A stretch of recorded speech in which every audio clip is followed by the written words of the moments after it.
Magandang umaga sa inyong lahat. Ako nga pala si Carlson P. Pakatang at ang aking re-report ngayon ay ang photodiode. What is photodiode? A photodiode is a semiconductor diode sensitive to photon radiation such as visible light, infrared or ultraviolet radiation, X-rays, and gamma rays. It produces an electrical current when it absorbs protons. This can be used for detection and measurement application or for the generation of electrical power in solar cells.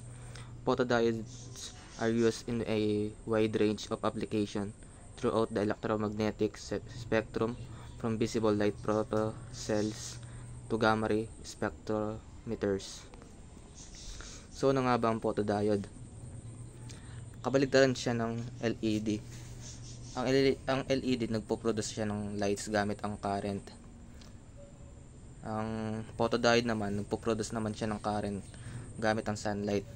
Pag may direct sunlight ang photodiode, may current siya, reverse current. Kasi may reverse bias siya. Saan naman ginagamit ang photodiode? Halimbawa sa mga solar panel, pag may direct sunlight, nagpo-produce ito ng current at nagagamit ito bilang alternative source of electricity. Ito ay sample problem ng photodiode. Given yung I, 1.4 mu amperes. Pag naka-off, magkakaroon siya ng reverse current pag may sunlight na directly sa photodiode. Para siyang LED, kaso kabaligtaran lang siya. Ang LED ay nagpo-produce ng lights gamit ang current. Ito naman, nagpo-produce ng current gamit ang lights.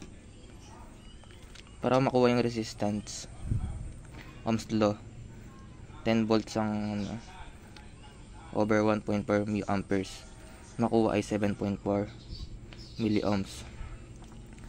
Itong question, ano ang resistance when the reagents is 20 milliwatts over centimeter squared?